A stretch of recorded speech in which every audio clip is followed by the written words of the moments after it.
প্রিয় দর্শক, SRB homeo clinic YouTube চ্যানেলের পক্ষ থেকে আপনাদের স্বাগতম জানাই এবং সুস্থতা কামনা করি। হাত পা ঝিনঝিন করা, জ্বালা পোড়া অনুভূতি, শুয়ে ফোটার মতো ব্যথা, এগুলো কি আপনিও অনুভব করেন? তাহলে আজকের ভিডিওটি আপনার জন্যই। আজ আমি আপনাদের জানাবো নার্ভের ব্যথা কমানোর কিছু সহজ এবং কার্যকর ঘরোয়া উপায়। ভিডিওটি শেষ পর্যন্ত দেখবেন, কারণ শেষের দিকে আমি বলবো কোন লক্ষণগুলো দেখা দিলে অবশ্যই ডাক্তারের কাছে যেতে হবে। নার্ভের ব্যথা কমানোর ঘরোয়া উপায়। 1. গরম শেক। গরম জলের ব্যাগ বা হট প্যাক দিয়ে আক্রান্ত স্থানে 10 থেকে 15 মিনিট সেক দিন। এতে রক্ত চলাচল বাড়ে এবং ব্যথা কমে। দিনে 2 বার করলে ভালো ফল পাওয়া যায়। 2. হলুদ দুধ। হলুদে আছে কার্কিউমিন, যা প্রাকৃতিক প্রদাহনাশক। রাতে ঘুমানোর আগে 1 গ্লাস গরম দুধের সঙ্গে আধা চা চামচ হলুদ মিশিয়ে পান করুন। এটি ব্যথা কমাতে এবং ঘুম ভালো করতে সাহায্য করে। 3. আদা চা। আদা শরীরের প্রদাহ কমাতে সাহায্য করে। 1 কাপ গরম জলে কয়েক টুকরো আদা ফুটিয়ে দিনে 1 থেকে 2 বার পান করুন। 4. ম্যাসাজ। সরিষার তেল বা নারকেল তেল হালকা গরম করে আক্রান্ত স্থানে ধীরে ধীরে ম্যাসাজ করুন।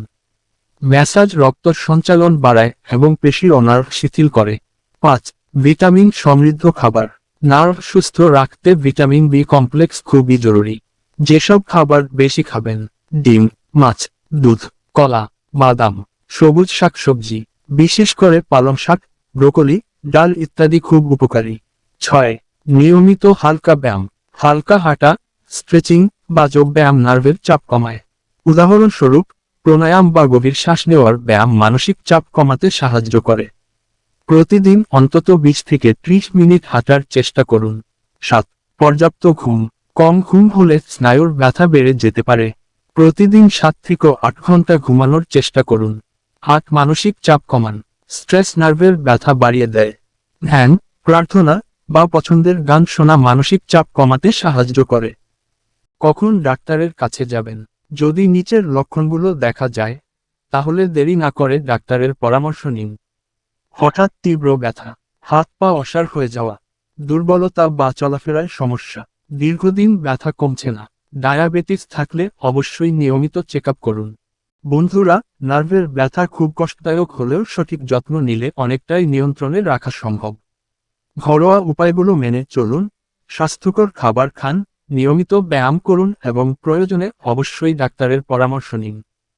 ভিডিওটি ভালো লাগলেই লাইক দিন, আপনার প্রিয়জনদের সঙ্গে শেয়ার করুন এবং স্বাস্থ্য বিষয়ক আরও ভিডিও পেতে আমাদের চ্যানেলটি সাবস্ক্রাইব করুন।